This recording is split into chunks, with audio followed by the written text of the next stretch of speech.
नमस्कार साथियों, मैं अभिषेक आपके अपने परिवार जुगाड़ फाउंडेशन में जबरदस्त तरीके से स्वागत करता हूं और उम्मीद करता हूं आप जबरदस्त स्वस्थ होंगे, मस्त होंगे और जबरदस्त तरीके से तैयारी कर रहे होंगे अपने लिए एक नौकरी कंफर्म करने के लिए।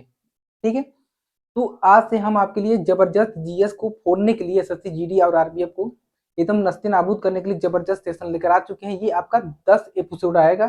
ठीक है? 10 एपिसोड में आप आराम से 10-12 क्वेश्चन वो कर पा रहे होंगे। ठीक है? और आगे भी आपके ऐसे ही प्रैक्टिस सेशन आते रहेंगे, जैसे आप और भी ज़्यादा स्कोर कर सकते हैं। आपके अभी एग्जाम में लगभग 1 महीने बचे हुए हैं। 4 फरवरी से आपका एग्जाम शुरू होने वाले हैं। ठीक है? तो हम समझते हैं हमारा कैसे प्लान रहेगा, कैसे चलेंगे, 10 एपिसोड कैसे आएगा और क्या-क्या उसमें मिलने वाला है आपको, सब चीज़ पे डिस्कस करेंगे। फिर क्लास को लेके चलते रहेंगे। ठीक है? तो सेशन को शुरू करने से पहले एक बात बोलूँगा। ठीक है? विकल्प तो बहुत मिलेंगे रास्ते भटकाने के लिए, विकल्प बहुत मिलेंगे रास्ते भटकाने के लिए, संकल्प एक ही काफ़ी है अपनी मंजिल तक जाने के लिए। ठीक है? आइए देखते हैं अब।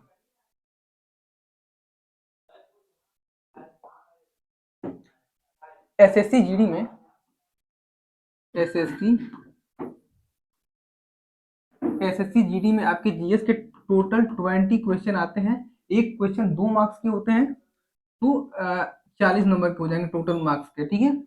तो आपका स्टैटिक जीके के जो क्वेश्चन है, 6 से 7 क्वेश्चन स्टैटिक जीके के आते हैं। पॉलिटी के 3 से 4 क्वेश्चन आते हैं और हिस्ट्री में भी 3 से 4 क्वेश्चन आते हैं। इकोनॉमिक्स में 2 से 3 प्लस प्रश्न आते हैं। जियोग्राफी से भी 2 से 3 प्रश्न आते हैं आपके, और करंट अफेयर के आपके 3 से 4 क्वेश्चन आते हैं। और साइंस का रूल सबसे कम होता है एसएसजी में, केवल 1 से 2 प्रश्न आते हैं। ठीक है? तो ये नंबर कोई जरूरी नहीं कि ऐसे ही क्वेश्चन पूछे जाए, हो सकता है किसी में कम बेसी किया कम हो सकता है। ठीक है? तो आप ये नहीं मान चल सकते कि ऐसे ही इतने क्वेश्चन इतने चैप्टर से पूछा जाएगा। ठीक है? समझ। अब हम लोग का करने का माध्यम क्या होगा, हम लोग कुछ क्वेश्चन 100 क्वेश्चन लेकर आए हुए हमें, उस क्वेश्चन मतलब वन लाइनर से करना है। मतलब जियोग्राफी का लास्ट में मैंने कुछ क्वेश्चन रखे, पूरा वन लाइनर है। मतलब वन लाइनर के माध्यम से हम पूरा के पूरा मतलब एसएससी जीडी के जितने जीएस होते हैं या फिर किसी भी कॉम्पिटिटिव एग्जाम के लिए एकदम मतलब कि कंपलसरी हो जाता है। मतलब पूरा की पूरा हम सिलेबस कवर करने की कोशिश की वन लाइनर के माध्यम से। तो हमारे शुरू में जो 20 क्वेश्चन होंगे,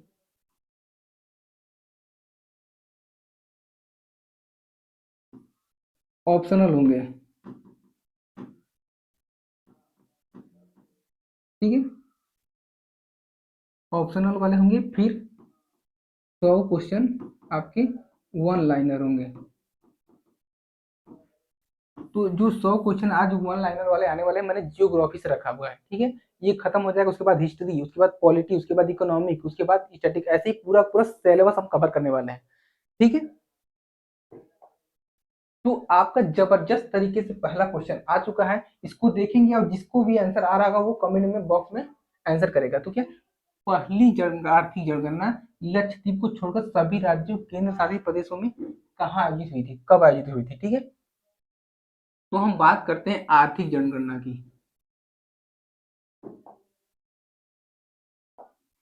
तो जो आर्थिक जनगणना पहली बार भारत में 1977 में हुआ था, सीएसओ द्वारा। ठीक है? सीएसओ द्वारा प्रथम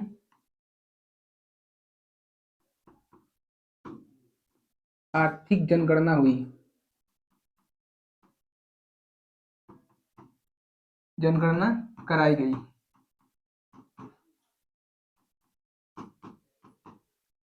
ठीक है? अब तक आर्थिक जनगणना 6 बार हो चुकी है। 6 बार हो चुकी है। अब तक आर्थिक जनगणना 6 बार हुई है और छठी बार 2013 में जनगणना आर्थिक जनगणना हुई थी। उसके बाद 13 दिसंबर 2019 में होने वाला था, पर ये कोविड के कारण नहीं हो सका। कोविड के कारण नहीं हो सका, जो अब तक नहीं हुआ है। ठीक है? तो टोटल अभी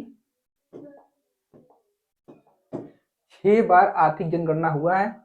6 बार हुआ है। 2013 में छठी बार हुआ था। 7वीं बार जो होना था दिसंबर 2019 होना था, जो कोविड के कारण नहीं हो सकी। ठीक है। अब हम बात कर लिया हमने आर्थिक जनगणना की, ठीक है। अब हम बात कर लेते हैं जनगणना की। तो जनगणना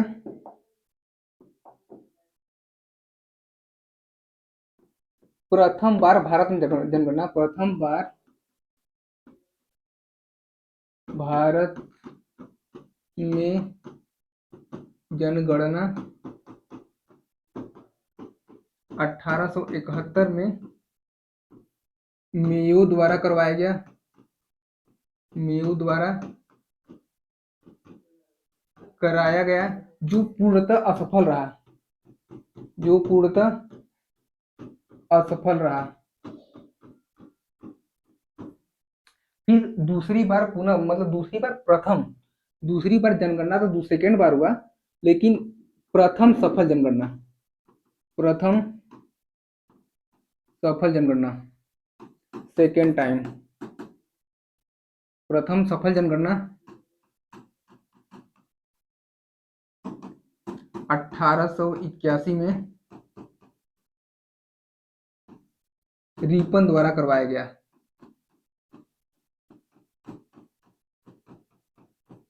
ठीक है। अच्छा, आपसे पूछ लिया जाए, अगर पूछ लिया जाए 10 की जनगणना, प्रथम 10 की जनगणना कहाँ हुआ? प्रथम 10 की जनगणना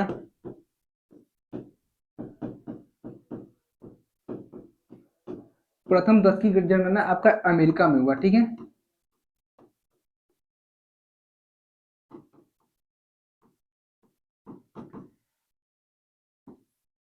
ठीक है। तो हमने क्या देखा, प्रथम बार भारत में जो प्रथम जनगणना हुआ 1871 में हुआ, जो मेयो द्वारा कराया गया, जो पूर्णतः असफल जनगणना था, फिर दोबारा सेकेंड टाइम जनगणना हुआ 1881 में दीपन द्वारा कराया गया, जो सफल जनगणना था। ठीक है। प्रथम 10 की जनगणना की बात कर लिया जाए तो ये अमेरिका में हुआ। ठीक है। अब हम बात करते हैं भारत में कुल अब तक 15 जनगणना हुए। ठीक है, 15 जनगणना हुआ है। ठीक है। आपसे अगर पूछा जाए साथियों, आपसे पूछ दिया जाए कि स्वतंत्र भारत में अभी तक कितनी जनगणना हुई, तो स्वतंत्र भारत में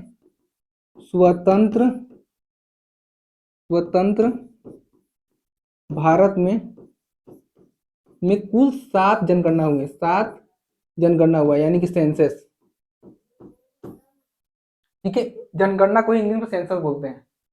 ठीक है। तो ये सारे फैक्ट्स को आप नोट करते हुए चलेंगे, ये एग्जाम की दृष्टि से एकदम इंपॉर्टेंट हो जाता है। ठीक है। अगर हमारा आपको सेशन अच्छा लगा तो आप लोग लाइक शेयर सब्सक्राइब जरूर कर दे भाई, तुम्हारे वाले की कसम है, देख लेना। अब बात करते हैं एथलेटिक्स। एक सेकेंड। IIAF चैंपियनशिप मतलब चैंपियनशिप से पूरी तरह एक पेशेवर प्रतियोगिता बन गई। ठीक है। तो IAAF विश्व चैंपियनशिप 1997 में। ठीक है। तो बात करते हैं IAAF का फुल फॉर्म की बात करते हैं। अच्छा, इसका स्थापना कब हुआ? स्थापना तो 1912 में हुआ। ठीक है। और इसका फुल फॉर्म देख लेंगे, इंटरनेशनल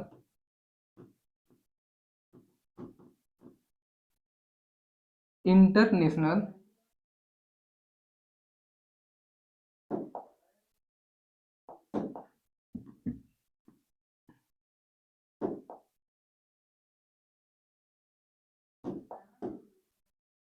इंटरनेशनल एथलेटिक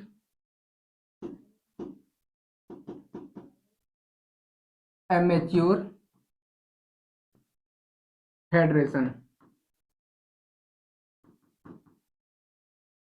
ठीक है। अब इसी का नाम बदलकर 2001 में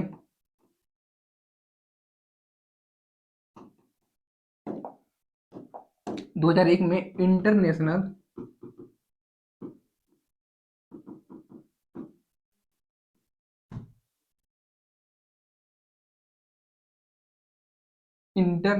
एसोसिएशन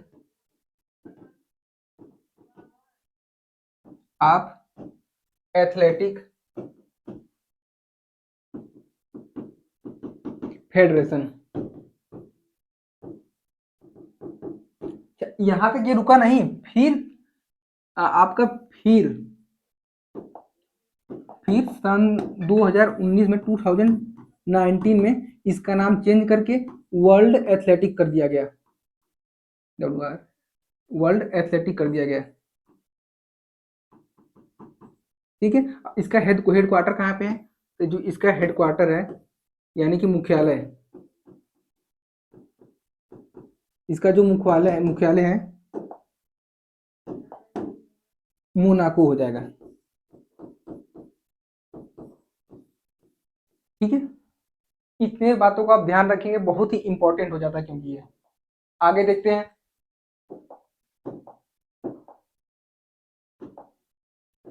निम्नलिखित में से कौन सी भारतीय संगीतकार सर्वोच्च नागरिक सम्मान भारत रत्न प्राप्त करने वाला या वाली पहली गायक गायिका है? ठीक है, तो बात कर लेते हैं। अच्छा, जाकिर हुसैन जी को। ठीक है, बात करते हैं जाकिर हुसैन जी को। इन्हें 2023 में पद्म विभूषण से सम्मानित किया गया। पद्म विभूषण से सम्मानित किया गया, पद्म विभूषण मिला। ठीक है, ए आर रहमान क्या है? एक संगीतकार है। ठीक है, अब बात कर लेते हैं, इसका राइट आंसर जो हो जाएगा M S Subbulakshmi. M S Subbulakshmi के जीवन काल के बारे में बात कर लेते हैं हम। तो एम एस सुब्बुलक्ष्मी को एम एस सुब्बुलक्ष्मी को 1974 में रेमन मैग्सेसे अवार्ड सम्मानित किया। रेमन मैग्सेसे अवार्ड सम्मानित किया, मैग्सेसे से अवार्ड से सम्मानित किया गया। ठीक है, से सम्मानित किया गया। फिर इन्हें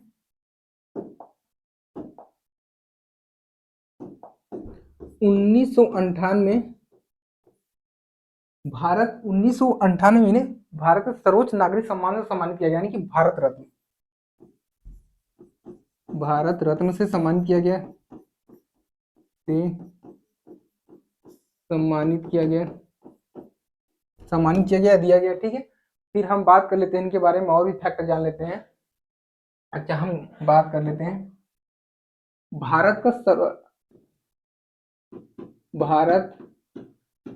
सर्वोच्च सम्मान, मतलब भारत का सर्वोच्च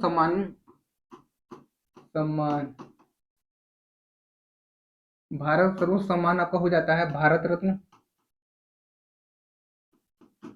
और ये सर्वप्रथम 1954 में शुरुआत किया गया था, मतलब देने के लिए भारत रत्न देने की शुरुआत 1954 में शुरू किया गया, यानी कि स्टार्ट। अच्छा, 19 मतलब 2024 में ये 5 लोगों को दिया गया, जैसे, लेकिन मैक्सिमम ये मतलब एक साल में 3 ही लोग को दिया जाता है, लेकिन 1924 में मतलब कि 2024 में भारत रत्न 5 लोगों को दिया गया, 5 लोगों को दिया गया। अब बात कर लेते हैं किसको किसको दिया गया। तो पहला दिया गया कर्पूरी ठाकुर को, कर्पूरी ठाकुर। हरित क्रांति के जो जनक थे एम एस स्वामीनाथन। अब तीसरा हो जाएगा वो चौधरी चरण सिंह।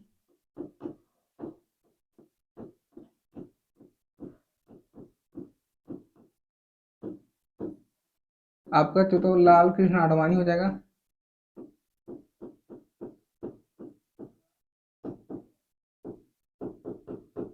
आपका पांचवा हो जाएंगे पीवी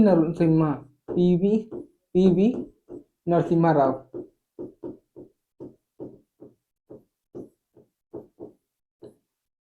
ठीक है, किसी व्यक्ति को जब कोई अवार्ड मिला होता है तो एकदम वो इम्पोर्टेंट हो जाता है, लेकिन ये सब 2024 में ही मिले हैं, तो ये एग्जाम के दृष्टि से एकदम इम्पोर्टेंट हो जाते हैं। इसको आप एकदम से नोट कर रखना है, एकदम याद कर लेना है, एकदम खोपड़ी में घुसा लेना है।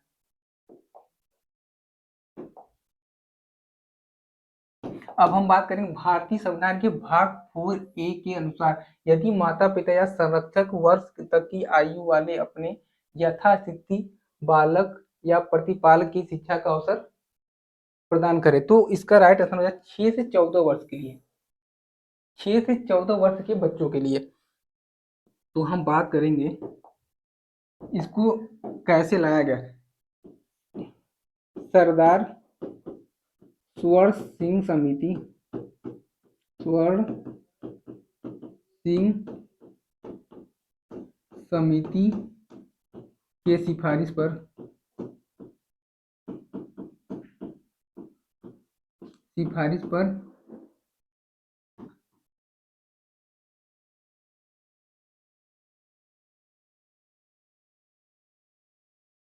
मौलिक कर्तव्य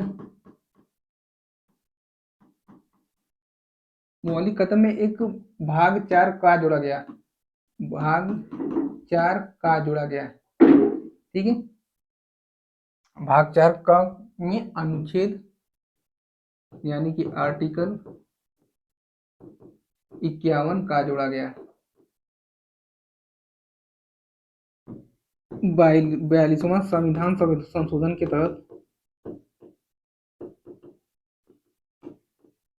संशोधन के तहत ये जोड़ा गया,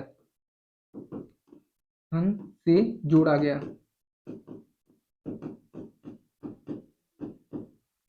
फिर एक आर्टिकल हुआ, मतलब फिर एक संशोधन हुआ, 86वां संशोधन हुआ, ठीक है। फिर एक 86वां संशोधन हुआ, फिर 86वां संशोधन के संशोधन से 86वां संशोधन हुआ 2002 में। ये 86वां संशोधन 2002 में करके एक आर्टिकल 21A जोड़ा गया, 21A जोड़ा गया,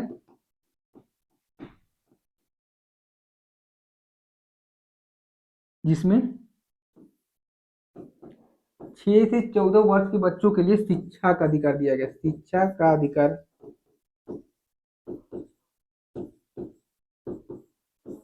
ठीक है। और इसी में एक 11वां मौलिक कर्तव्य जोड़ दिया गया, 11वां मौलिक कर्तव्य, 11वां मौलिक कर्तव्य जोड़ा गया,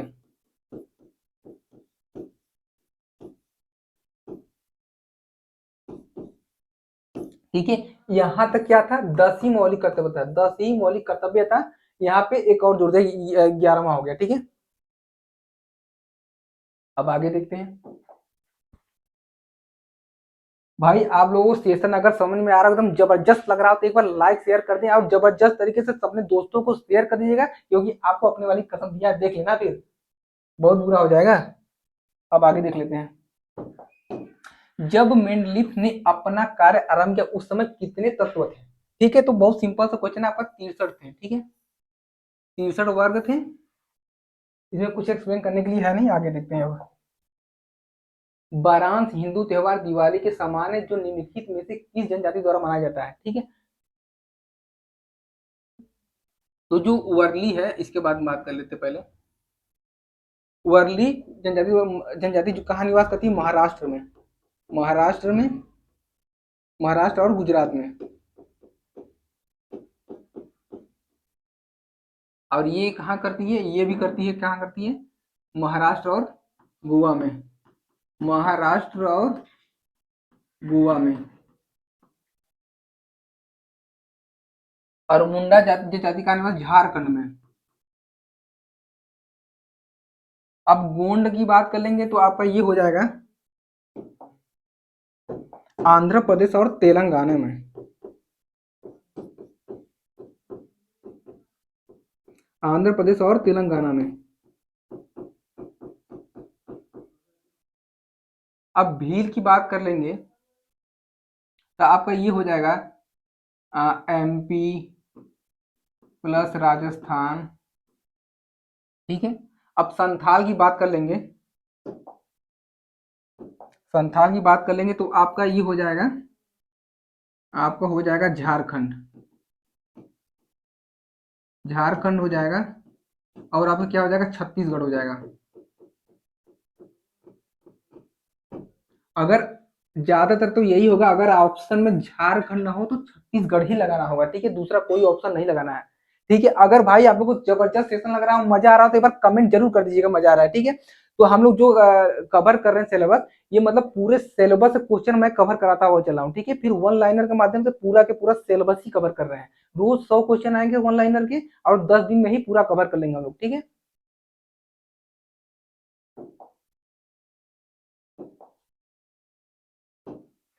आपका 7वां क्वेश्चन आ चुका है, तो जबरदस्त तरीके से इसको आप लोग पढ़ें और आंसर देने की एक बार कोशिश करें। केंद्रीय मंत्रालय ने अमेजन फ्यूचर इंजीनियर प्रोग्राम प्रारंभ करने की घोषणा की है, ठीक है। तो इसका आंसर क्या हो जाएगा, आपका ये जनजातीय मंत्रालय द्वारा हो जाएगा। अच्छा, इसकी जनजातीय कार्य मंत्रालय की बात करें तो शुरुआत कब हुई थी, आप सभी बताने की कोशिश करेंगे। इसकी जो शुरुआत हुई थी, इसकी जो शुरुआत हुई थी आपका 3 सितंबर सन 2023 में, ठीक है। इसका उद्देश्य क्या था, इसका जो उद्देश्य क्या था,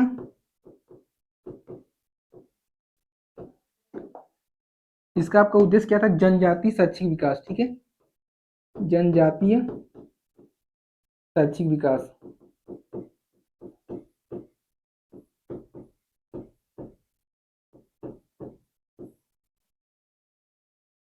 ठीक है, कहते हैं मेरे दोस्त, हौसला कर ही लिया ऊंची उड़ान तक, फिजूल लेकर देखना आसमान का, ठीक है। आई जबरदस्त तरीके से प्रैक्टिस करते रहेंगे तो हम आग लगा देंगे पेपर में। अब बात करेंगे गौतम बुद्ध के बारे में। गौतम बुद्ध के संबंध में निम्नलिखित में से कौन सा कथन सही है, ठीक है, कौन सा कथन सही है भैया। एक बात देखिए, बौद्ध धर्म के संस्थापक सिद्धार्थ जिन्हें गौतम के नाम से भी जाना जाता था, ये कथन तो एकदम बिल्कुल सही है जी। का जन्म लगभग 2500 वर्ष पहले हुआ था, एकदम सही है, ये तो सही है। अब दूसरा बात करते हैं, गौतम बुद्ध एक छोटे गढ़ से संबंधित थे जिसे साग के गढ़ के नाम से जाना जाता था। तो दोनों ही क्वेश्चन सही है, सभी लोग जानते हैं। तो आपका बोथ हो जाएगा, एक और दो, दोनों सही हो जाएगा। अब इनके बारे में थोड़ा सा बात कर लेंगे। सबसे पहले आप लोग आंसर देंगे, गौतम बुद्ध का गौतम बुद्ध का जन्म कब हुआ था, ठीक है, जन्म कब हुआ था। गौतम बुद्ध का मृत्यु के बारे में बताएंगे। अच्छा, गौतम बुद्ध ऐसा कौन सा वो 4 दृश्य देखे थे जो जिससे उनका हृदय परिवर्तन हो गया और वो सिद्धार्थ से गौतम बुद्ध बन गए। तो हृदय परिवर्तन का कारण,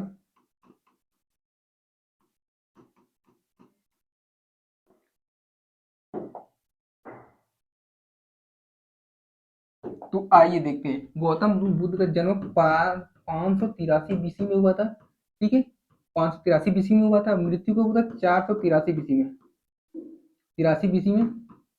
और मृत्यु कहाँ हुआ था, मृत्यु उनका हुआ था कुशीनारा, कुशीनारा जिसे वर्तमान में कुशीनगर बोलते हैं, जिसे वर्तमान में कुशीनगर बोलते हैं। अच्छा, इनका जन्म कहाँ हुआ था, जन्म हुआ था इनका लुम्बिनी नामक ग्राम में, लुम्बिनी नामक, लुम्बिनी ग्राम में। अब वैसा, अच्छा मतलब ऐसा कौन सा दृश्य, वो 4 दृश्य थे जिसे देखकर सिद्धार्थ गौतम बुद्ध बन गए। तो बात करते हैं, वो पहला आपका हो जाएगा, पहला दृश्य मृत वृद्ध व्यक्ति, दूसरा हो जाएगा मृत व्यक्ति, तीसरा बीमार व्यक्ति,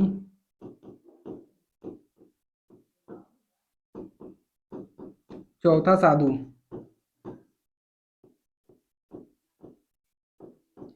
इन तीनों में ही, इन चारों में ही एक ये वृद्ध व्यक्ति, मृत व्यक्ति और बीमार व्यक्ति तीनों ही निराश लगे और परेशान लगे, और जो साधु था वो बहुत ही खुश और मस्त लगा, ठीक है। इसीलिए उनका मतलब हृदय परिवर्तन हो गया। इतने लोग को देख, मतलब वो पहली बार घर से बाहर निकले थे पहली बार उन्होंने वृद्ध व्यक्ति और बीमार व्यक्ति देखा था, इसलिए उनका हृदय परिवर्तन हो गया। और 29 वर्ष की आयु में इन्होंने 29 वर्ष की आयु में 29 वर्ष की आयु में गृह त्याग कर दिया। गृह त्याग दिया। गृह त्याग दिया और 5-6 वर्ष की तपस्या से 6 वर्ष के तपस्या के बाद इन्हें ज्ञान प्राप्त हुआ। इन्हें ज्ञान की प्राप्ति हुई।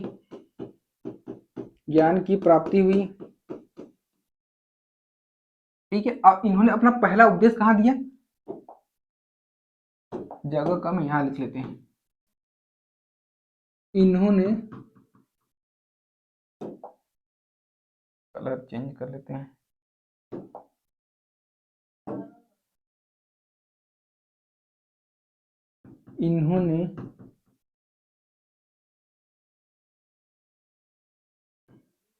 इन्होंने अपना पहला उपदेश सारनाथ में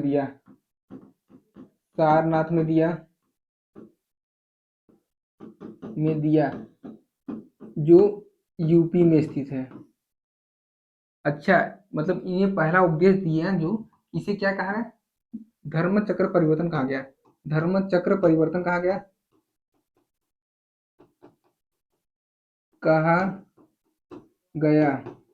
अच्छा, इनकी मृत्यु का क्या कहा गया? तो इनकी मृत्यु को क्या कहा गया? तो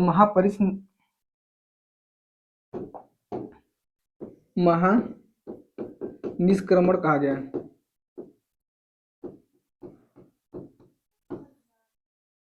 ठीक है। अब गृह त्याग को क्या कहा गया? गृह त्याग को क्या कहा गया? जो गृह त्याग है इसे क्या कहा गया? तो गृह त्याग को महाभिनिष्क्रमण कहा गया। महाभिनिष्क्रमण कहा गया। ठीक है। तो अब इन्हें ही लाइट ऑफ एशिया कहा गया। एशिया का प्रकाश कहा गया। इन्हें ही लाइट ऑफ एशिया क्या गया? गौतम बुद्ध को लाइट ऑफ एशिया कहा गया। लाइट ऑफ एशिया कहा गया। ठीक है। मजा तो आ रहा है मेरे भाई, पढ़ने में मजा तो आ रहा है। ठीक है, आगे देखते हैं। संविधान कई तरह से सरकार की शक्तियों को सीमित करता है। सरकार के शासन को सीमित करने का सबसे सामान्य तरीका कुछ को निर्दिष्ट करना है जो हम सभी के नागरिक के पास रूप में है और जिनका उल्लंघन करने की अनुमति किसी भी सरकार को नहीं दी जाती है। तो इसमें हो जाएगा आपका मौलिक अधिकारों का हनन नहीं किया जा सकता है। ठीक है। ये भाग 3 में है। ठीक है। इनमें अनुच्छेद कितना है? अनुच्छेद 12 से 35 है। इसे मतलब फंडामेंटल राइट जो है, मतलब कहाँ से संविधान से लिया गया? तो ये अमेरिका के संविधान से लिया गया। फंडामेंटल ऑफ राइट अमेरिका के संविधान से लिया गया।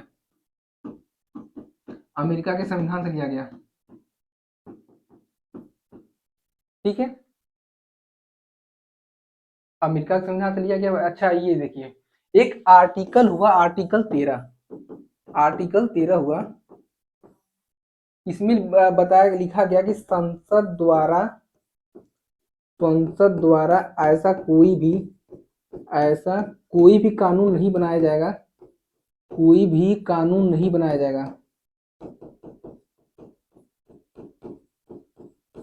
बनाया जाएगा जिससे मौलिक अधिकारों का यानी कि फंडामेंटल राइट्स का उल्लंघन हो। ठीक है। संसद द्वारा ऐसा कोई भी कानून नहीं बनाया जाएगा जिससे फंडामेंटल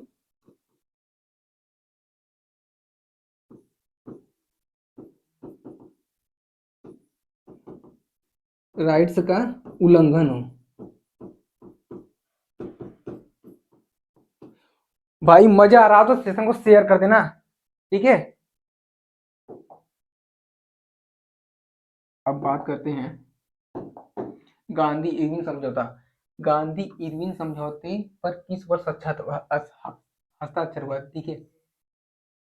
गार्विन मतलब गांधी इरविन समझौता को हम दिल्ली दिल्ली पैक्ट के भी नाम से जानते हैं, ठीक है, दिल्ली पैक्ट के भी नाम से जानते हैं।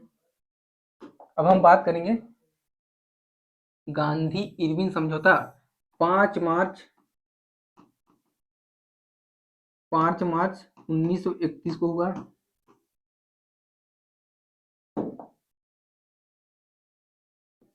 इस दिन गांधी जी सरोजिनी नायडू के साथ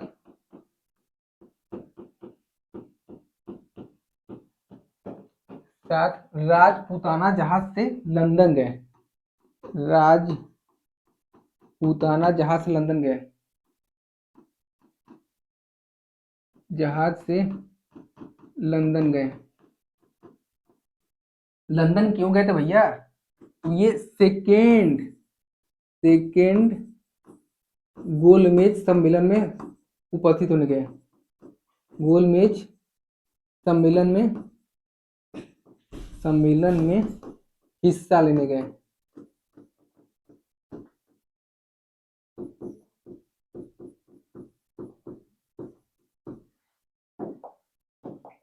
ठीक है भैया, आगे देखते हैं। भारत कितने देशों के साथ समुद्री सीमा साझा करता है? ठीक है, तो इसका राइट आंसर आपका 2 हो जाएगा। अच्छा, असली सीमा की बात कर लेंगे। भारत असली सीमा 8 देशों से लगाता है।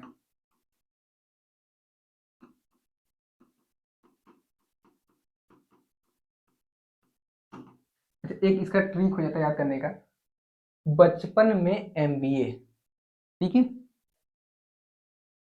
बचपन में एमबीए, ठीक है, इसको देखते हैं, याद कर लेते हैं। अभी आपको ऐसा याद हो जाएगा, फिर कभी जिंदगी में याद करने की जरूरत नहीं पड़ेगी। बस एक क्लास को देखना भैया, सारा सुपड़ा साफ कर देंगे जीके का, सारी टेंशन ही खत्म हो जाएगी। बचपन बांग्लादेश, ठीक है, बी आपको अच्छे से याद तो हो जाएगा, बचपन में एमबीए, ठीक है। अब बांग्लादेश हो गया, च से क्या हो जाएगा? चीन हो जाएगा, ठीक है। प से क्या हो जाएगा? नल्ला पाकिस्तान हो जाएगा, नल्ला पाकिस्तान। एन से न से नेपाल हो जाएगा, एम से म्यांमार हो जाएगा,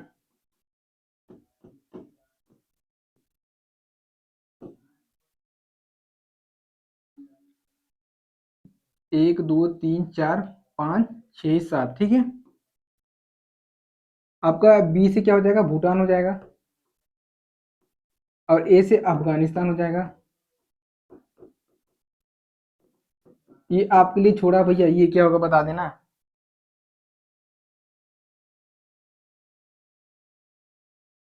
बता देना भाई क्या होगा,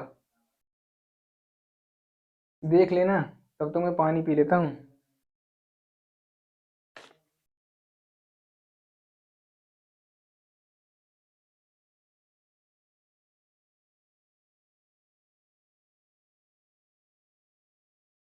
कंफ्यूज हो गए भाई, 8 देश लगाते हैं, 7 ही तो लगाते हैं, 7 लगाते हैं, यहाँ कुछ होता है नहीं। ये आपका साइलेंट रखना था, बचपन में एमबीए, एम को साइलेंट रखना है, ठीक है।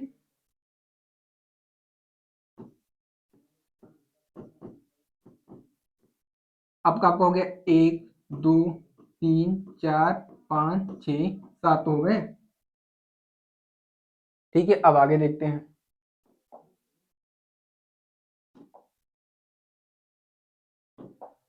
उस्ताद बिंदा खान का संबंध किस वाद्य यंत्र से? अच्छा, उस्ताद बिंदा खान की बात करते हैं भैया।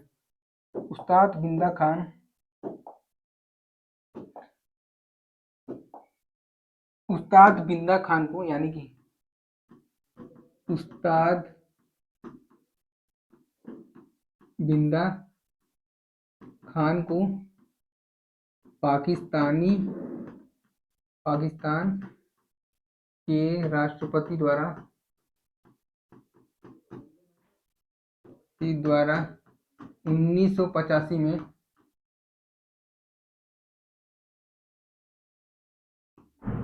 प्राइड ऑफ पैशन करके कोई, pride of pride of performance करके इनको एक पुरस्कार सम्मान किया गया, से सम्मान किया गया, ठीक है, सम्मान किया गया।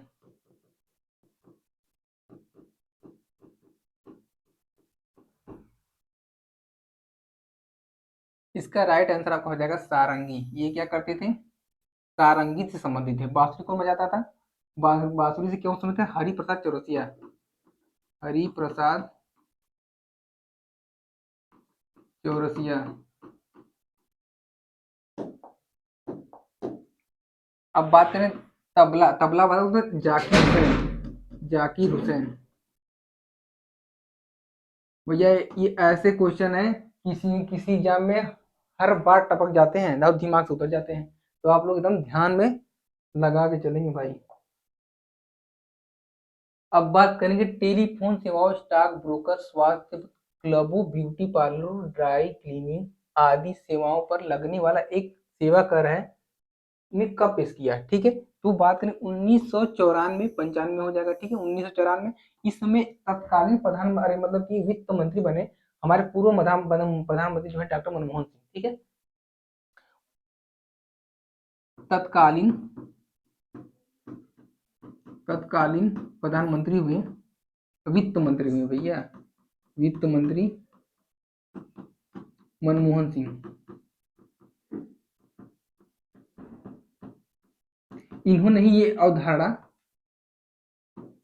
पेश किया, ठीक है, इन्होंने ये अवधारणा पेश किया। अच्छा हम बात करेंगे जो हमारे वित्त, अरे मतलब ये पूर्व प्रधानमंत्री थे, ये सन 2004 से 2009 तक, फिर 2009 से लेके 2014 तक 2 बार तक सफलतापूर्वक अपना पूरा कार्यकाल पूरा किया था, ठीक है। इनका हाल ही में निधन हो गया। अच्छा ये भारत के भारत के 13वें प्रधानमंत्री थे, भारत के 13वें प्रधानमंत्री थे,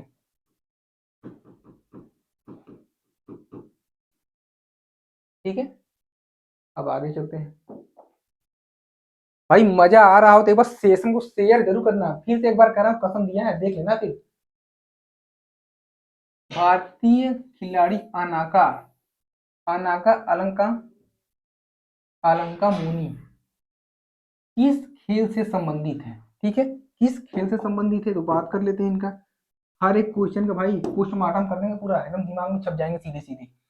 अनाका अलंका मुनि, ठीक है, इनका जन्म कहाँ हुआ था, इनका जन्म हुआ था चेन्नई में,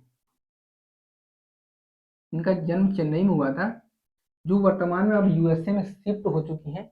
इन्हें अर्जुन पुरस्कार से भी सम्मानित किया गया है 2024 में, ठीक है। अच्छा अर्जुन पुरस्कार किसे दिया जाता है, 3 साल तक जो लगातार अच्छा प्रदर्शन करता है उसे अर्जुन पुरस्कार सम्मानित किया जाता है। ये स्क्वैश, ये जो स्क्वैश है इस खेल से संबंधित है, ठीक है। तो इन्हें अर्जुन पुरस्कार से सम्मानित किया गया, पुरस्कार से सम्मानित किया गया।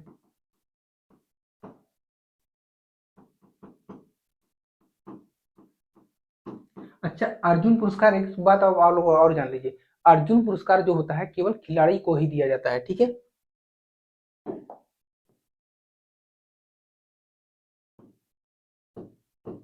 लगातार 3 बार अच्छे प्रदर्शन के लिए दिया जाता है,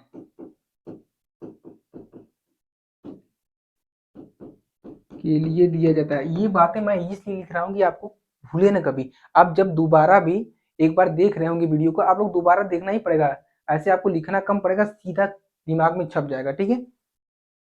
ठीक है तो आइए आप देखते हैं आगे। आपका 15वां क्वेश्चन आ चुका है, निम्नलिखित में से कौन से पड़ोसी देश भारत के हिस्सा हुआ करते थे, तो आप जानते हैं आपका नल्ला पाकिस्तान हो जाएगा, सीधा आंसर चल जाएगा बांग्लादेश हो जाएगा, ठीक है। अच्छा एग्जाम में आपसे हर बार ही बांग्लादेश से और ये पाकिस्तान से क्वेश्चन पूछे जाते हैं, तो ये भूलिएगा नहीं। अच्छा बांग्लादेश कब देश बना था, तो आपका 14 अगस्त 1947 को, ठीक है।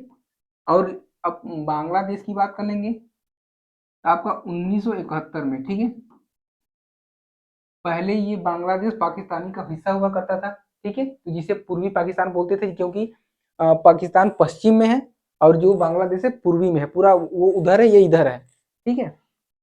जब बात करेंगे तो इन लोग मतलब बांग्लादेश अलग कैसे हुआ, तो बांग्लादेश अलग कैसे हुआ, तो जैसे पाकिस्तान लोग, ये पाकिस्तानी जो लोग हैं बांग्लादेश को बहुत खराब मानते थे, छोटे हैं, खराब हैं, मतलब वो थोड़े से छोटे टाइप के होते थे, इस वजह से उन लोग में आपसी विवाद हमेशा होता रहता था, तो ये लोग अलग देश बन गए।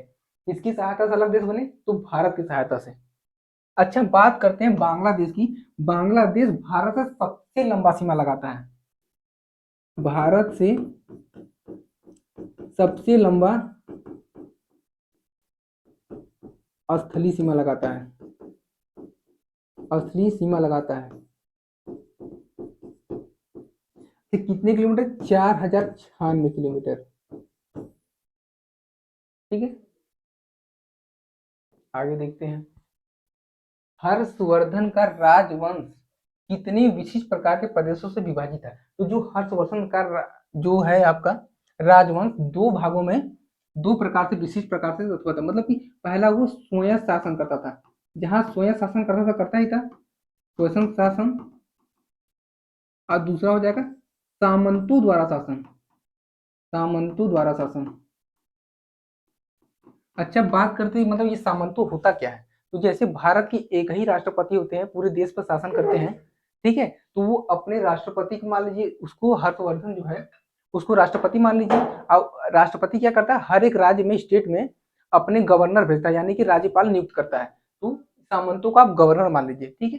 तो जहां वो है वो खुद स्वयं शासन करता था और बाकी राज्यों में सामंतों द्वारा करवाता था। इनके बारे में थोड़ा सा पोस्टमार्टम कर लेते हैं, ठीक है। हर्षवर्धन, हर्षवर्धन का जो शासनकाल था 606 ईस्वी से 647 ईस्वी तक, ठीक है। इसने अपनी राजधानी, इसने अपनी राजधानी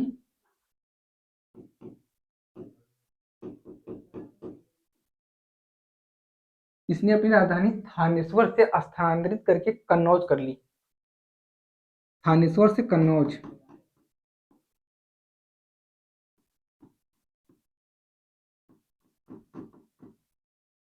अच्छा, एक इसके बहुत ही प्रसिद्ध दरबारी हुए, इसका नाम आप लोग कमेंट करके एक बार बताने की कोशिश करना, इसकी बहुत ही प्रसिद्ध जो है दरबारी हुए, हर्षवर्धन का दरबारी हुआ बाण भट्ट, ठीक है, दरबारी हुआ बाण भट्ट। अच्छा, बाण भट्ट का एक, बाण भट्ट ने क्या लिखी थी बताइए, बहुत ही फेमस लिखा था, को तुरंत बता ही देना चाहिए। बाण भट्ट क्या लिखा था, हर्षचरित लिखा था, बहुत ही फेमस, ये हर एक एग्जाम में लगभग लगभग अक्सर ही एग्जामों में पूछ लिया जाता है, ठीक है। तो आपका आंसर क्या हो जाएगा, ए, मतलब दो, ठीक है। अब आगे देखते हैं,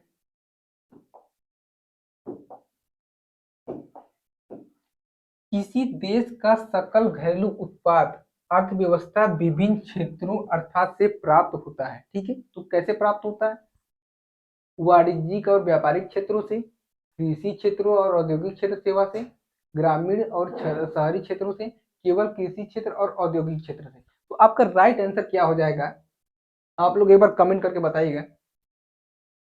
तो आपका राइट आंसर हो जाएगा बी, ऑप्शन बी, ठीक है। अब आगे आ जाते हैं, आगे का देखते हैं। आपका 18वां प्रश्न आ चुका है, प्राचीन भारत के दौरान तमिल क्षेत्र में साधारण हलवाओं को किस नाम से जाना जाता है, ठीक है। तो जो हलवाओं को, जो उजावर होते थे उन्हें हलवाह कहते थे, ठीक है। और वेल्लार जो होते थे, बड़े बड़े किसानों को, बड़े किसानों को बोलते थे, ठीक है, बड़े किसानों को बोलते थे। अब जो कैदिसियार हैं, जो जो छोटे थे, भूमिहीन थे, जो मतलब भूमिहीन किसान थे, मजदूरी करते थे, ऐसे लोगों को कैदेशियार कहा गया, भूमिहीन किसान, भूमिहीन किसान, किसान, किसानों या गरीबों को, ठीक है। अब 19वां प्रश्न आपका आ गया है, जबरदस्त तरीके से आपको मजा आ रहा है कि नहीं आ रहा है, एक बार बता जरूर देना, ठीक है।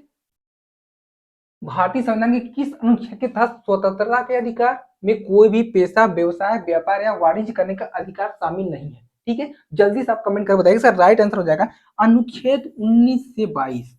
अब आप बात करेंगे अनुच्छेद 25 से 28 में क्या था, 14 से 28 में क्या है, 23 से 24 में क्या है, तो तुरंत बताएंगे आप। जल्दी जल्दी जल्दी बताइए। 23 से 24 में क्या था, शोषण के विरुद्ध अधिकार, शोषण के विरुद्ध अधिकार,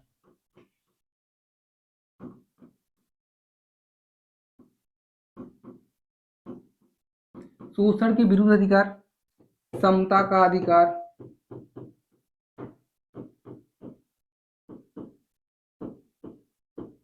ये मैं ना बताऊंगा, कमेंट कर दो भैया एक बार, छोड़ दूं, आगे कर लेना, ठीक है। बाद में बता दूंगा, तुम लोग कमेंट कर दो तो मैं देखता हूँ। कार की बैटरी में किस रासायनिक यौगिक का उपयोग किया जाता है जिसका सूत्र PbSO4 होगा है, ठीक है। अब बता रहे लेड सल्फर ऑक्साइड का क्या रासायनिक सूत्र हो जाएगा, PbO, ठीक है। सल्फ्यूरिक अम्ल क्या होता है, इसको क्या कहते हैं, सल्फ्यूरिक अम्ल को अम्लों का राजा बोलते हैं, अम्लों का राजा। इसका रासायनिक नाम क्या हो जाएगा आपका, H2SO4 हो जाएगा। और लेड सल्फाइड का क्या हो जाएगा, PbS हो जाएगा, ठीक है। और इसका लेड सल्फेट का क्या हो जाएगा, आपका यही राइट आंसर होने वाला है,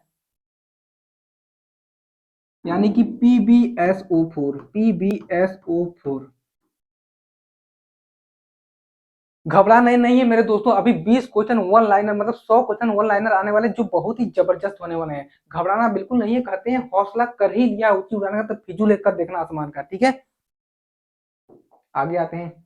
अब वन लाइनर क्वेश्चन जबरदस्त तरीके से आ चुके हैं, जहाँ आपको बहुत मजा आने वाला है। पूरे सिलेबस को हम लोग वन लाइनर के माध्यम से धीरे धीरे 10 दिनों में कंप्लीट करने वाले हैं। आपका पहला क्वेश्चन आ चुका है जबरदस्त तरीके से। तो भारत का क्षेत्रफल विश्व में, विश्व के क्षेत्रफल का कितना है, तो मतलब जो पूरा विश्व है उसमें भारत का जो क्षेत्रफल है कितना है विश्व का, तो क्या है 2.84% है, ठीक है। 2.84% है ये, मतलब आप लोग अच्छे से मतलब नोट करते जाएंगे अच्छे से एकदम।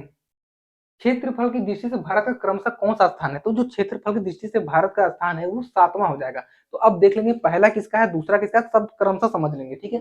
पहला किसका हो जाएगा, रूस का हो जाएगा। दूसरा कौन है, कनाडा है। रूस और भी बहुत ज्यादा बड़ा था, उसका 16 भागों में विभाजन हो गया है, ठीक है। फिर भी वो सबसे बड़ा, तो कितना बड़ा रहा होगा। फिर अमेरिका हो जाएगा तीसरे नंबर पे, चौथे नंबर पे चीन हो जाएगा, पांचवें नंबर पे ब्राजील हो जाएगा, भाई ये खींचा जा रहा है, और छठे नंबर पर ऑस्ट्रेलिया हो जाएगा, सातवें नंबर पर अपना प्यारा भारत हो जाएगा, ठीक है। आगे देखते हैं। क्षेत्रफल की दृष्टि से विश्व के सर्वाधिक सबसे बड़ा देश कौन सा है, ठीक है, क्षेत्रफल की दृष्टि से। तो बात करेंगे जो क्षेत्रफल की दृष्टि से विश्व के सर्वाधिक बड़े देश कौन है क्षेत्रफल दृष्टि से, तो वही क्वेश्चन है, मैप के माध्यम से समझा रहे हैं, ठीक है। आप देखिए, अच्छा ये मैप पूरा लगा हुआ है, इसमें सारे देश थे, ठीक है। आपका ये सबसे बड़ा हो जाएगा रसिया, शायद इमेज फट रहा होगा, वो क्लियर नहीं हो पा रहा होगा, ठीक है। आपका ये रसिया हो जाएगा, एक सेकेंड एक सेकेंड, कलर ही चेंज कर लूंगा तो कुछ समझ में आपका ये देख लीजिए, ये चीन है, ब्लैक कलर लेना पड़ेगा। आपका ये हो जाएगा कनाडा,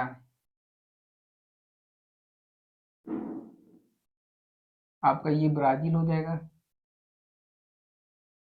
आप आपका अपना प्यारा भारत ये चाइना के पास है, ये जहाँ, ठीक है।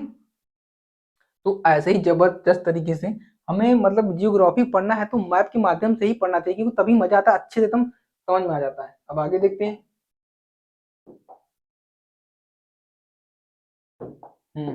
विश्व की कुल जनसंख्या कितने प्रतिशत भारत में निवास करता है, ठीक है। तो विश्व का 17.5% जनसंख्या भारत में निवास करता है, पूरे विश्व में जितना जनसंख्या उसका, ठीक है। भारत का कुल क्षेत्रफल 32,87,263 वर्ग किलोमीटर है, ठीक है। भारत की कुल स्थलीय सीमा कौन से देश लगे हैं, मतलब स्थलीय जो सीमा है, जो स्थल है भारत का, किन किन देशों से लगा हुआ है, तो आपका बांग्लादेश लगा हुआ है। ठीक है, बांग्लादेश भारत से सबसे ज्यादा सीमा साझा करता है, 4096 किलोमीटर।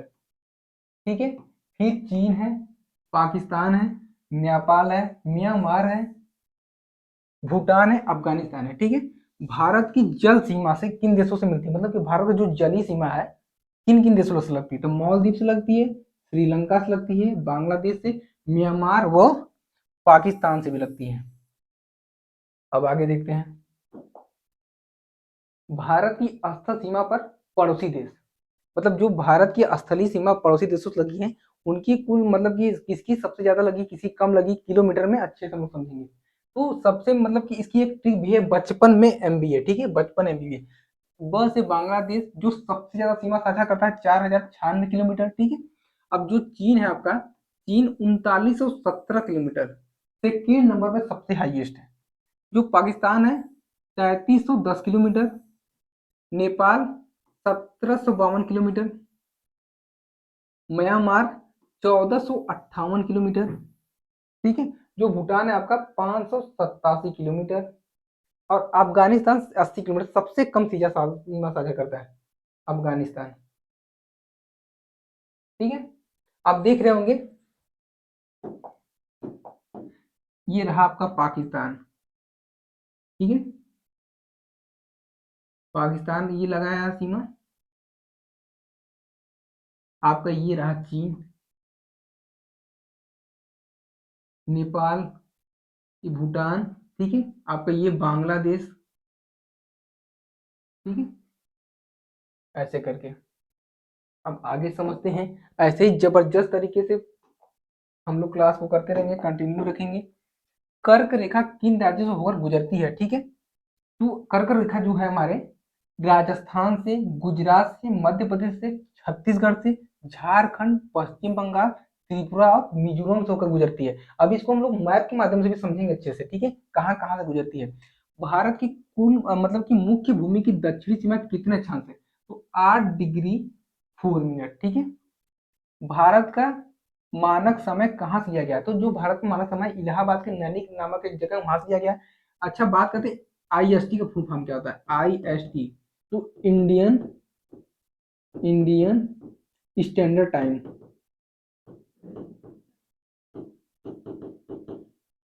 ठीक है, भूमध्य रेखा के भारत के दक्षिण छोर की दूरी कितनी है, 876 किलोमीटर। ये सब पूरा जो क्वेश्चन है सब मैं आपके माध्यम से समझेंगे अभी। भारत की स्थल सीमा की लंबाई कितनी है, तो 15,200 किलोमीटर। तो अब ये क्या चीज है, जो अभी आपने देखा कि भारत साथ जो स्थलीय सीमा लगाते हैं देश, बांग्लादेश, पाकिस्तान, चीन, ये सब सारी सबकी दूरी मिलाकर ये 15,200 किलोमीटर है। ठीक है, अब ये देखिए, अभी मैंने आपको बताया, हमारे ये देखिए, ये आपका गुजरात हो गया, मध्य प्रदेश हो गया, मतलब भारत के किन किन राज्यों से कर्क रेखा होकर गुजरती है। तो आपका ये देखिए, ये गुजरात हुआ, गुजरात से ये पूरा देखिए राजस्थान, राजस्थान ये दो, मध्य प्रदेश, ठीक है, छत्तीसगढ़, झारखंड, ये देखिए हल्का सा ये लगा हुआ, छत्तीसगढ़, और ये यहाँ से होते हुए मिजोरम सब में लगती है। ठीक है, तो आपको ये दिख तो रहा है अच्छे से। ठीक है, नहीं भी दिख रहा है तो आप लोग अपने पास मैप होगा, एक बार उसमें देख लेंगे। ठीक है, एकदम लाइन से ऐसे ही गई है। ठीक है, अब जिन 8 भारतीय राज्यों से होकर कर्क रेखा गुजरती है, ठीक है, वो ये है, यहाँ पे भी आप देख सकते हैं, मिजोरम से होकर गुजरती है, त्रिपुरा से, पश्चिम बंगाल से, राजस्थान से, गुजरात से, मध्य प्रदेश से, छत्तीसगढ़ से और झारखंड से होकर गुजरती है। ठीक है, कोंकण तट कहाँ से, आ, अच्छा, कोंकण कोंकण तट जो है कहाँ से यहाँ तक स्थित है, गोवा से दमन तक। ठीक है, अच्छा, गोवा से जो दमन तक की दूरी है, गोवा जैसे ये जो है, गोवा से दमन, इसको मतलब ये जो है, मतलब इसको क्या कौन तट बोलता है, तो किनारा तट बोलते हैं। ठीक है, ये सब चीजें आपको ध्यान रखनी है। पृथ्वी की स्थल पृष्ठ कितना भाग रेगिस्तान है, तो जो पृथ्वी का स्थल भाग है, तो उसका 5वां भाग जो है रेगिस्तान है। थार मरुस्थल किस देश में स्थित है, थार मरुस्थल जो है भारत में स्थित है। विश्व का सबसे शुष्कतम मरुस्थल कौन सा है, तो आटाकामा। ठीक है, आटाकामा। विश्व का मछली विहीन महाद्वीप यूरोप मरुस्थल के बिना एकमात्र महाद्वीप है। ठीक है, जो विश्व का मरुस्थल विहीन महाद्वीप है, उसमें यूरोप मरुस्थल के बिना एक मतलब यूरोप का जो मरुस्थल है वो एकमात्र महाद्वीप का मतलब है, मरुस्थल, ठीक है, बिना महाद्वीप का मरुस्थल है।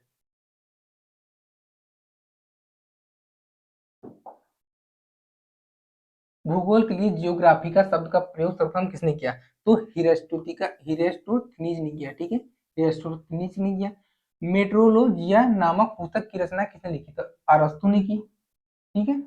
बादलों की दिशा एवं गति को मापने वाला यंत्र कहलाता है, क्या कहलाता है? जो बादलों को मापने वाला यंत्र है, नेफोस्कोप कहलाता है, ठीक है, नेफोस्कोप। बहुत ही इंपॉर्टेंट क्वेश्चन है भैया, किसी भी एग्जाम के लिए, वो चाहे एसएससी जीडी हो, एसएससी जीडी हो, आरपीएफ हो, एसएससी सीएचएसएल हो, एमटीएस हो, कोई भी एग्जाम आपका होने वाला हो, चाहे कोई भी हो, एकदम इंपॉर्टेंट सारे क्वेश्चन है उसके लिए। अब बात करेंगे, ओपिसोमीटर का प्रयोग किया जाता है किसके लिए? दूरी मापने के लिए, ठीक है, दूरी मापने में। मानचित्र में वे रेखाएं जहां दाब सम हो क्या कहलाती है? समदाब रेखाएं कहलाती है, समदाब रेखाएं कहलाती है, ठीक है। मानचित्र, बात में मानचित्र में वर्षा का वितरण दिखाने के लिए किस रेखा का प्रयोग किया जाता है? तो आइसोहाइट, इसका आइसोहाइट का प्रयोग किया जाता है। अब बात करेंगे सूर्य और पृथ्वी के मध्य अधिकतम दूरी क्या मतलब कब होती है? तो जो सूर्य और पृथ्वी के मध्य जो अधिकतम दूरी होती है 4 जुलाई को होती है। अच्छा, न्यूनतम दूरी कब होती है? तो बात करेंगे न्यूनतम दूरी की। न्यूनतम दूरी 3 जनवरी को होती है, ठीक है, 3 जनवरी को होती है। और जब न्यूनतम दूरी जब 3 जनवरी को होती है तो इस स्थिति को क्या कहते हैं? तो इस स्थिति को उपसौर कहते हैं। क्या कहते हैं भैया? इस स्थिति को उपसौर कहते हैं, इस स्थिति को उपसौर कहते हैं। अच्छा, 4 जुलाई को जो अधिकतम दूरी, इस स्थिति को क्या कहते हैं? अपसौर कहते हैं। अच्छा, आप इस मैप के माध्यम से समझिए, जो आपकी ये वाली स्थिति है, आप देख रहे हैं पृथ्वी से सूर्य का जो दूरी है कम हो गई है, कम हो गई है, तो क्या ये उपसौर है, ठीक है। 3 जनवरी के दिन होता है, ठीक है, 3 जनवरी को पृथ्वी से सूर्य नजदीक होता है, ठीक है, न्यूनतम दूरी होती है। अब बात करें 4 जुलाई, ये देखिए दूरी आपको ज्यादा लग रही है, ठीक है, 4 जुलाई को अधिकतम दूरी होती है और इस स्थिति को क्या कहते हैं? अपसौर कहते हैं,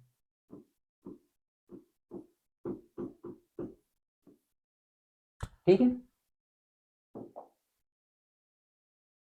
भैया घबराना नहीं है, बस क्वेश्चन खत्म ही होने वाले हैं, ठीक है, बहुत जल्दी खत्म करेंगे, फास्ट लेके चलेंगे। ओलंपिक मून सबसे बड़ा ज्वालामुखी कहाँ है? तो मंगल ग्रह पर है। जो ओलंपिस में मून सबसे बड़ा ज्वालामुखी है एक, ये मंगल ग्रह पे है, ठीक है, मंगल पर है। सूर्य प्रकाश धरती पर तक पहुंचने में कितना मिनट समय लगता है? ठीक है, 8.3 मिनट समय लगता है, ठीक है। नॉर्वे में मध्य रात्रि के समय सूर्य दिखाई देता है। नॉर्वे में 21 जून के दिन मध्य रात्रि में सूर्य दिखाई देता है, ठीक है। जनसंख्या की दृष्टि से भारत का विश्व में कौन सा स्थान है? तो जो जनसंख्या की दृष्टि से विश्व में भारत का स्थान है वो दूसरा है, ठीक है। अभी जनगणना तो नहीं हुआ है, पर एक रिपोर्ट के माध्यम से हाल ही में पता चला कि जो भारत की जनसंख्या पॉपुलेशन है, चीन को पछाड़ के पहले नंबर पर आ चुका है, ठीक है। हाल ही में पता चला एक रिपोर्ट के माध्यम से, मतलब कि भारत की जनसंख्या, भारत की पॉपुलेशन पहले स्थान पे है, ठीक है, पहले स्थान पे है। अच्छा, इसको मैं पहला ही लिख देता हूँ, ठीक है, पहला। इस चीज को आप लोग ध्यान देंगे, ठीक है। क्षेत्रफल की दृष्टि से भारत विश्व में कौन सा स्थान है? तो क्षेत्रफल की दृष्टि से विश्व में भारत का 7वां बड़ा, मतलब सबसे बड़ा देश है, ठीक है। भारत के उत्तर में कौन कौन से देश है? तो भारत के उत्तर में आपका चीन हो जाएगा, नेपाल हो जाएगा और भूटान हो जाएगा। अभी मैप के माध्यम से भी देखेंगे। भारत के पूर्व में कौन सा देश है? तो अभी बताया मैंने कि बंगाल पूर्व में है भारत के, ठीक है। भारत के पश्चिम में कौन? ये भी मैं अभी बता चुका हूँ, पाकिस्तान में, ठीक है। अब देखिए, ये देखिए, ये आपका हो जाएगा उत्तर, ठीक है, आपका दक्षिण हो जाएगा नीचे, आपका ये पूर्व हो जाएगा, ये पश्चिम हो जाएगा। ठीक है, अब आपको समझ में आ रहा होगा अच्छे से। ठीक है, अब बात करते हैं भारत के दक्षिण पश्चिम में कौन सा सागर है। अच्छा एक सेकेंड, दक्षिण पश्चिम, अब दक्षिण पश्चिम, अच्छा ये आपको एक चीज बता देता हूँ। अब ये इसके दोनों के बीच का जो हिस्सा है ये दक्षिण पूर्व हो जाएगा। जो ये हिस्सा है ये इसको दक्षिण पूर्व बोलते हैं। और अच्छा, अब इस वाले हिस्से को क्या बोलते हैं, दक्षिण पश्चिम बोलते हैं।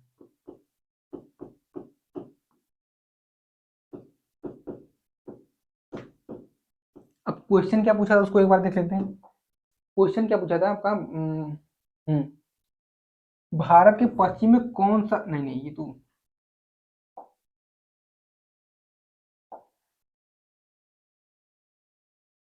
हाँ, भारत के दक्षिण पूर्व में कौन सी खाड़ी है। ठीक है, आप देखिएगा, भारत के दक्षिण पश्चिम में,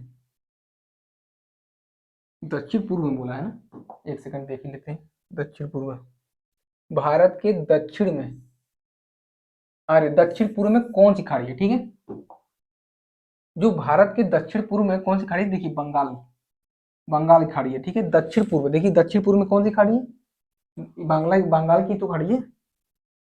अब आगे देखते हैं, दक्षिण में कौन सी महासागर, तो हिंद महासागर है। आप लोग नीचे देखे ही होंगे। ठीक है, फिर एक बार मैप खोलकर दिखा दूंगा, पहले इसको देख लिया जाए। ठीक है, सेचुरा महोत्सव किस देश में स्थित है, तो पेरू में स्थित है। पृथ्वी के स्थल पृष्ठ का कितना भाग रेगिस्तान है, तो जो पृथ्वी का स्थल का 5वां भाग रेगिस्तान है। थार महोत्सव किस देश में है, थार महोत्सव अपने प्यारे भारत में है।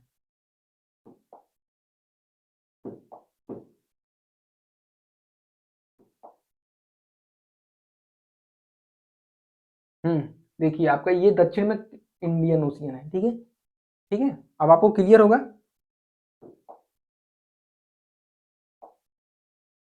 विश्व का सबसे शुष्कतम मरुस्थल आटाकामा। ठीक है, लग रहा है ये क्वेश्चन रिपीट हुआ है। विश्व का मरुस्थल विहीन महाद्वीप यूरोप मरुस्थल एकमात्र महाद्वीप है, ये भी रिपीट हुआ है। पनामा नहर किन दो महासागरों से जोड़ती है। ठीक है, जो पनामा नहर प्रशांत महासागर एवं अटलांटिक महासागर को जोड़ती है। ठीक है, इंपॉर्टेंट है एकदम, वेरी वेरी इंपॉर्टेंट।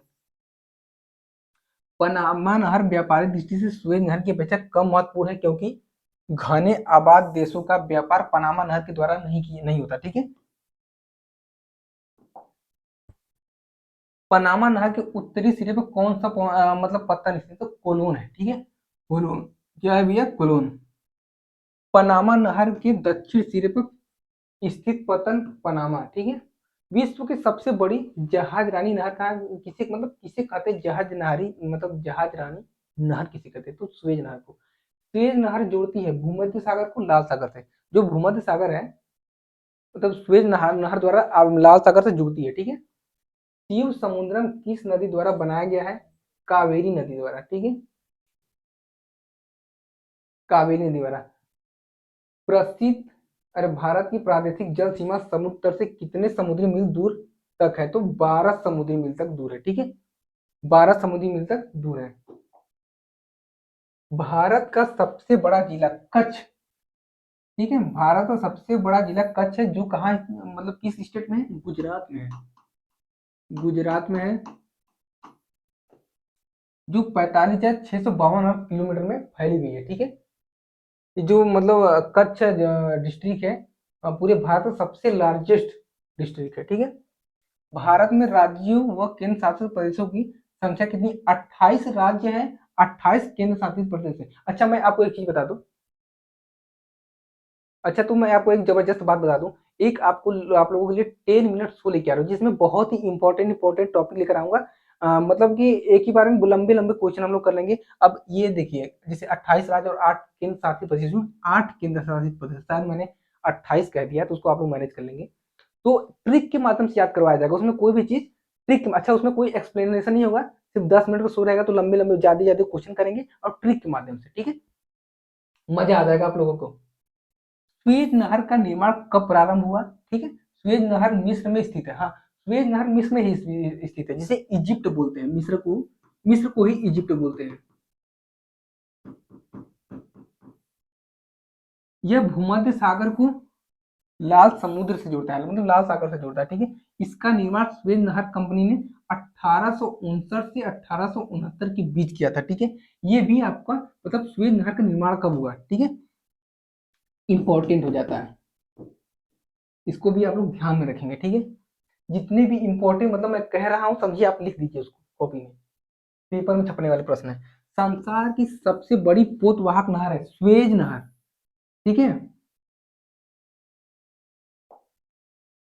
स्वेज नहर कब बनकर तैयार हुई, तो स्वेज नहर 1869 में बनकर तैयार हुई, ठीक है। स्वेज नहर की लंबाई कितनी है, 168 किलोमीटर। ये भी स्टार लगा लो भैया, इंपॉर्टेंट क्वेश्चन है। स्वेज नहर के दोनों सिरों पर स्थित पत्तन युग्म है पोर्ट सईद तथा स्वेज, ठीक है, पोर्ट सईद तथा स्वेज। कैसे खींचा जा रहा है। समुद्र पृथ्वी की सतह को लगभग कितना प्रतिशत घेरा हुआ है, जो समुद्र है पृथ्वी को लगभग 71% तक घेरा हुआ है। किस महाद्वीप को विषमताओं का महाद्वीप कहा जाता है, तो एशिया महाद्वीप को विषमताओं का महाद्वीप कहा जाता है।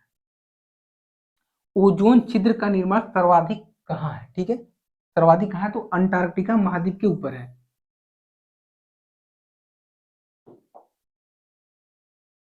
दोनों ध्रुवों को जोड़ने वाली वह काल्पनिक रेखा जो भूमध्य रेखा को समकोण पर काटती है देशांतर रेखा कहलाती है, ठीक है। अच्छा, अगर आप लोगों को जियोग्राफी अच्छे समझना है मैप के माध्यम से, जैसे आपको अभी समझना है कर्क रेखा, विषुवत रेखा क्या होता है, भूमध्य रेखा क्या होता है, इक्वेटर क्या होता है, ये सब अच्छी समझिए। एक आपको सेपरेट वीडियो ला दूंगा, अगर आप लोगों का कमेंट आएगा तब थ्योरी बेस रहेगा, पूरा अच्छे से समझेंगे मैप के माध्यम से। वह कौन सा महाद्वीप है जहाँ एक भी ज्वालामुखी नहीं है, तो ऑस्ट्रेलिया महाद्वीप में एक भी ज्वालामुखी नहीं है, ठीक है। डाइक क्या है, डाइक क्या है, ज्वालामुखी निर्मित आंतरिक स्थलाकृति है। एंडीज पर्वत उदाहरण है एक वलित पर्वत का, ठीक है। अच्छा, जो मैं क्लासेस लाऊंगा उसमें हम लोग अच्छे से समझेंगे वलय क्या होता है, वलित क्या, ज्वालामुखी कैसे निकलता है, ठीक है। संसार का सबसे बड़ा वलित पर्वत कौन सा है, द ग्रेट हिमालय, ठीक है, द ग्रेट हिमालय सबसे वलित पर्वत है। जिसकी ऊंचाई देख लेते हैं हम लोग, हिमालय की ऊंचाई कितनी है, 8,848 मीटर। अच्छा, इसकी ऊंचाई बढ़कर अभी कुछ दिन पहले हाल ही में 8,850 मीटर हो गई थी, फिर पुनः घट के वो 8,848 मीटर हो गई, ठीक है। भारत के उत्तर से दक्षिण तक विस्तार कितना है, और भारत के पूर्व से पश्चिम तक विस्तार कितना है, तो मैंने यहाँ मैप लगाया हुआ है, इससे हम लोग समझने की कोशिश करेंगे, ठीक है। उत्तर से जो है, देखिए आपको पूछा उत्तर से दक्षिण विस्तार, तो जो आपका ये वाला है, ठीक है, उत्तर से दक्षिण विस्तार कितना है आपका, 32।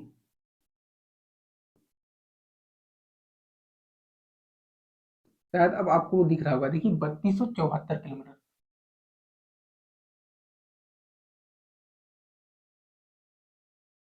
ऐसे लिख देते हैं, ठीक है, 3214 किलोमीटर, ये आपका हो गया।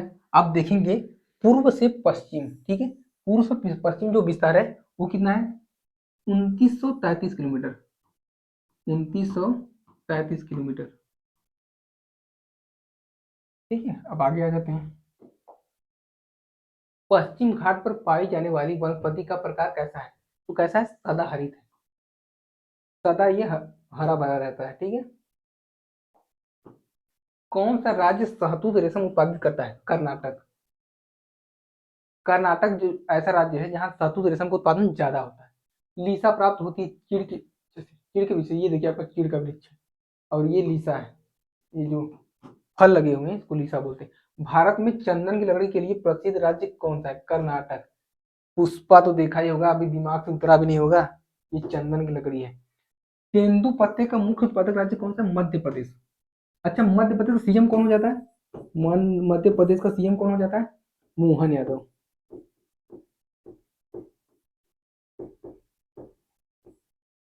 अच्छा, क्षेत्रफल की दृष्टि से भारत का सेकेंड सबसे बड़ा, मतलब क्षेत्रफल से सेकेंड सबसे बड़ा है एमपी, मध्य प्रदेश, ठीक है। पहले नंबर पर हो जाएगा राजस्थान, मैंग्रोव किसे कहा जाता है? लवण कच्छ का एक प्राकृतिक वन है, ठीक है। मैंग्रोव किसे कहा जाता है? लवण कच्छ का एक प्राकृतिक वन को कहा जाता है, ठीक। भारत में वन महोत्सव कब मनाया जाता है? तो भारत में जो वन महोत्सव है, जो जुलाई का प्रथम सप्ताह आता है, उसी में मनाया जाता है, ठीक है। जुलाई के प्रथम सप्ताह में संयुक्त राष्ट्र संघ द्वारा वर्ष 2011 में वो घोषित किया गया था अंतर्राष्ट्रीय वन वर्ष, ठीक है। अंतर्राष्ट्रीय वन वर्ष घोषित किया गया था। भारतीय वनस्पति सर्वेक्षण मुख्यालय कहाँ है? कोलकाता, ठीक है। कोलकाता में बॉटनिकल सर्वे ऑफ इंडिया, ठीक है। फॉरेस्ट रिसर्च इंस्टीट्यूट कहाँ स्थित है? तो जो फॉरेस्ट मतलब फॉरेस्ट आपका रिसर्च इंस्टीट्यूट है आपका उत्तराखंड में है, देहरादून उत्तराखंड में, ठीक है। अच्छा, उत्तराखंड के सीएम की बात करें, सीएम कौन है? आपका पुष्कर सिंह धामी हो जाएंगे।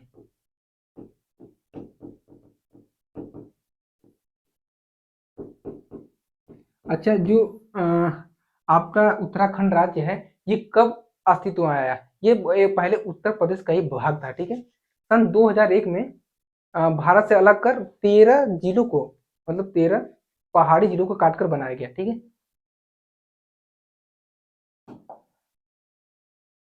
चिपकू आंदोलन का संबंध किससे है? तो वनों के काटने से, काटने को रोकने से। चिपकू आंदोलन जो है वनों को काटने से रोकने के लिए है, ठीक है। चिपकू आंदोलन किसने चलाया? सुंदरलाल बहुगुणा ने।